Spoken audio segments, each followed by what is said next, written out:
Hi, this is Anita from Reluctant Low Carb Life. As part of Reluctant Low Carb Life, a lot of what we talk about is we talk about our trifecta of health. Our trifecta of health is basically about eating foods that are fresh so that you don't eat ultra-processed foods. And studies have been showing that ultra-processed foods are not good for you and can lead actually to weight gain. Another one is about satiety, eating foods that help you feel full longer. And finally, about fitness.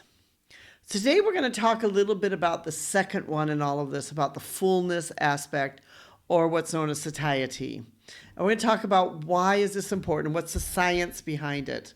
So first of all, what is satiety? Satiety is the physiological and psychological response that signals you to stop eating and delays the return of hunger.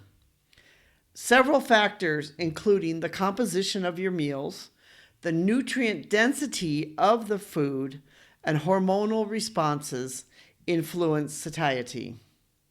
So there are, different things as to the reasons why it does, but it's essentially you can see it as food that will help you feel full longer. I always like to equate this if you've ever eaten I have sometimes where you go through, let's say, a McDonald's and you eat their hamburger and their French fries. And, you're just starving when you go through and you eat it and, okay, you feel good. And then about an hour or two later, you're like, I'm really hungry again.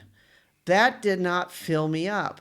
That is what it means to have a lack of satiety.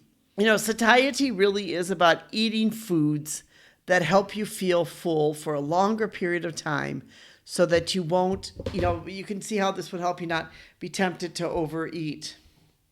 So some of the foods which do well on what you call the satiety scale. The satiety scale is kind of similar to a calorie scale where we look at foods and we say how many calories does the food have. Well, satiety is very similar. That we look at the food and we say, how does this food help me feel full longer? It can be one food that's high in protein, that if the higher the protein the food has, the more you're going to be able to feel full longer.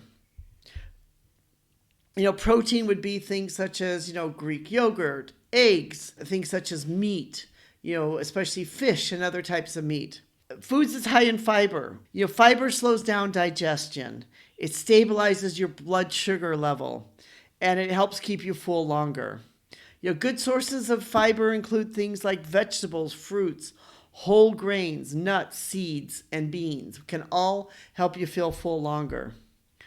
Foods that with high water content and volume to meals, making them more, filling with extra calories. Water-rich foods include things like soups, salads, cucumbers, tomatoes, and melons, all things that have water in them. They can be low in energy density. Energy dense foods can be, they can be high in calorie per gram or easier to overeat, while low energy or low density foods provide bulk and satiety without excessive calories. They can include things such as proteins, whole grains, fruits, and vegetables. Some of the foods which do well on the satiety score would be things like eggs, and the satiety score in eggs is 60. So, this is a score which is 1 to 100, 100 being very high, 60 being a little bit over the middle, which is a pretty good score. Oatmeal has 60. But then if you look at beans, they would on average, have a score of 57, with some higher than others. Greek yogurt, though, so you compare that, let's talk about Greek yogurt. Greek yogurt has a score of 89. So that means that Greek yogurt, when you eat just plain Greek yogurt, I'm not talking about flavored Greek yogurt or sugary Greek yogurt, just very plain Greek yogurt, that you would have a satiety score of 89.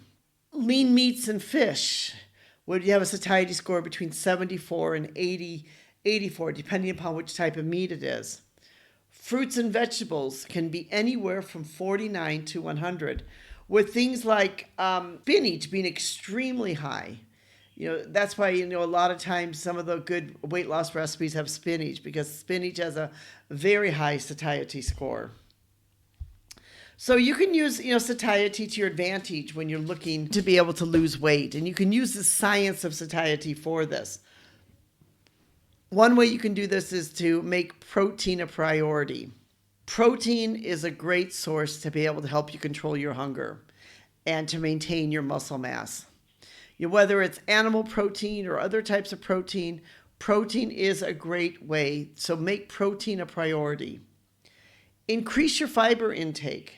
Choose whole grains, vegetables, and types of beans over refined carbs to keep you feeling full longer.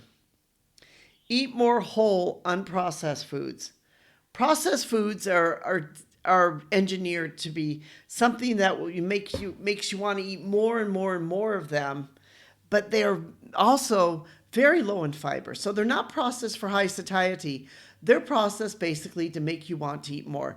That's why you can sit down if you have a large bag of potato chips, and before you know it, you've eaten the whole bag. That's because those foods are engineered and processed that way to be able to make you want to crave and be able to eat that whole bag before you actually feel full. And how many calories have you eaten then? Choose high volume, low calorie foods, soups, salads, water-rich foods to add bulk to the meals without excessive calories. Avoid liquid calories. Drinks like sodas, especially sugary sodas, have a lot of calories in them. They don't give you any satiety. Fruit juices provide little satiety compared to the solid food. Be mindful of meal timing. Eating at regular intervals can prevent extreme hunger, which may lead to overeating. And stay hydrated. Drink water. Water can help you curb your need for unnecessary snacking. One of the apps that we really love if you are looking at satiety and satiety as a way to be able to look at your weight loss is the Hava app. Now, there's a free version of the app and there's also a paid version. I have the paid version, but I really like the app because I find it so easy. You can take a photo of the food you're eating. It pretty much tells you what it is. You can correct if you need to correct anything, but pretty much I would say 80 or 90% is correct. It tells you the calories and tells you your satiety score. So obviously if you're eating a lot of sugar and sweets, the satiety score on those would be very low. If you're eating things, like meats or green leafy vegetables, the satiety score would be very high. So the idea is you want to be able to have a score, which would be probably somewhere in the middle, which will, which if you look on their app, they've got some like these yellow, green, green zones. You want to sort of stay within the green zone that day if you can. And that means that you've been eating foods that help you, stay full longer, of higher satiety.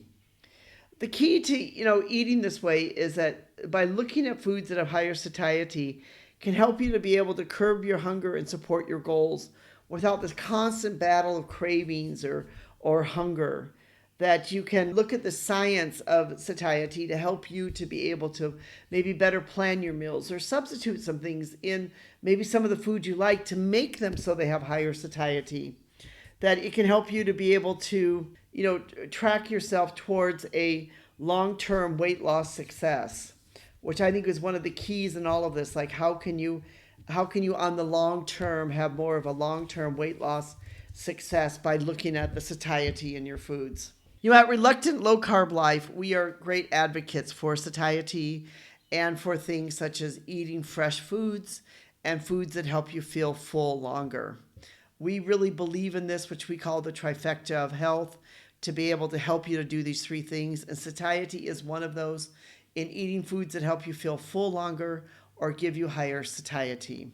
If you'd like to be able to check out more about this, you can read our blog on this, which is called The Science of Satiety, How to Stay Satisfied on a Weight Loss Diet. We hope that you will enjoy this blog, and we hope that you've enjoyed this podcast. If you have, please press the subscribe button. We'd love to have you join with us and be part of our community. And thank you so much for being part of our community and joining with us on this journey of becoming healthier.